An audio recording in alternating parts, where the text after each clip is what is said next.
Hello everyone, it's Michaela Valletta. Welcome. I'm reporting live from Cartegena, Colombia, and I hope you all are doing well today. So in this video, I'm going to speak a little bit about my experience here thus far. This is my first time in Colombia, and for those of you who are not aware of who I am and what I'm about, I'm a serious student of dances of the African diaspora, particularly in the Americas, and the Congo. So I study black dance in the Americas, and I'm with a special emphasis on dances from the Congo, but not only, because the most popular black dances in the Americas tend to descend from the Congo, but there's also dances in the Americas that come from other parts of Africa as well, right? And so Colombia is a country that has a rich array of Afro Diasporic dances, Afro Colombian dances, and the whole diaspora, whether you're in Cuba, Puerto Rico, Dominican Republic, Haiti, Trinidad, Venezuela, Colombia, Brazil, it goes on and on. There's dances that are very similar but different, that involve a lot of hip movement and footwork. And so most people study just one thing. Like, I know a lot of people who are very into Afro-Cuban dance, they're very into Haitian, or very into La Bomba from Puerto Rico. But I study everything, right, as much as I can. And I've had a huge interest in Colombia because I love Colombian salsa.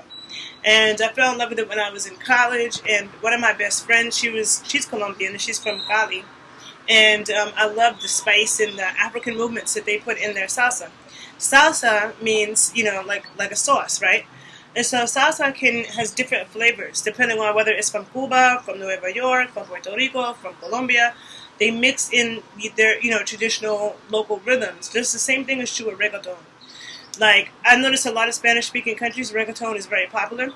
But just now, I heard a reggaeton from Colombia that had cumbia mixed in. Cumbia is a rhythm from Colombia, and I never heard a cumbia-infused reggaeton before.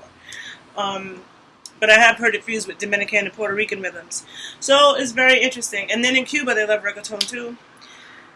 Everybody has a different way of dancing salsa. In Cuba and Colombia put a lot of African movements in their salsa, but it's different. Colombians put like Afro Colombian dances in their salsa, and Cubans put Afro Cuban dances in their salsa.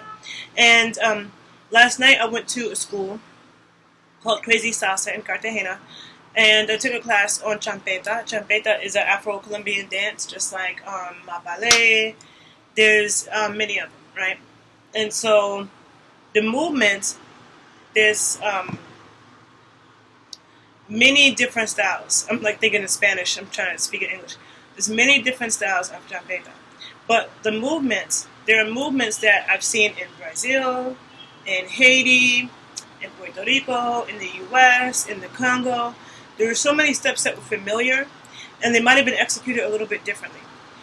One thing I like about Colombia is that just like Cuba has rich Afro dances, but Cuba is not on the internet like that. So you kind of have to go there and find stuff. Everything is heavily regulated, but you have to go and find it. In Colombia, I could look it up before I came here. I found this dance school in Cartagena. I knew where it was at. I had the dance schedule, everything. So this school, Crazy Salsa, that I'm taking class at, they have salsa class Puerto Rico style, Cali style, which Cali is supposed to be El Capital de Salsa. So Cali is the capital of salsa, and I still would like to go to Cali. So they have a class on Cali salsa, Puerto Rican salsa, champeta. Then they have a class that combines like bachata, merengue, and salsa. So they have like a bunch of different classes, and I really wanted to study the Afro Colombian and also Colombian style salsa, right? And the classes are very cheap. So it may be like $10 or something like that. Yeah, something like that. And I feel very safe here. Like, I don't like going places where I don't feel safe. So I came here all by myself. This is day 2. Dia dos. And you do have to speak some Spanish. I feel like it would be a little difficult if I didn't speak or understand any Spanish, and I do speak a little Spanish. I understand better than I can speak it, but I can speak it pretty decent, especially when I'm put in the situation. And so, yeah, not a lot of people here speak English, so you will have a hard time if you don't speak any Spanish at all, I think. But for the most part, I feel safe. Colombia is not the dangerous country that it once was, thank goodness. My mom, she came to Cartegena when she was in college for study abroad, and my mother will be 69 this year, so that was a long time ago. She had this like horrible experience. It was like horrifying, but I feel very safe, just like I did when I was in Cuba. It's nice when you see, that people can clean stuff up. Like New York, my hometown, it was very bad in the 60s and 70s, and now it's one of the safest cities in the world. So Colombia too, 15 years ago was very dangerous. One of my best friends that's from Cali, she told me like 15 years ago, like, look, don't go to Colombia, you could get killed in a second. They see jewelry on, they'll cut your nose off for your nose ring. It wasn't a joke, but it's much safer. So I'm here alone, I feel safe. I found a place in Airbnb, and I love dance. I didn't come here to chill on the beach, I came here to dance. There are black people dancing in the street with their drums. Last night I saw like this elaborate performance. Same thing in Cuba.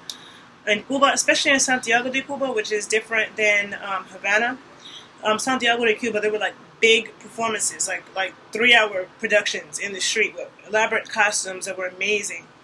And Colombia has similar things. So I really respect that when a country takes pride in their dances and their music, because the history is embedded in that is so important.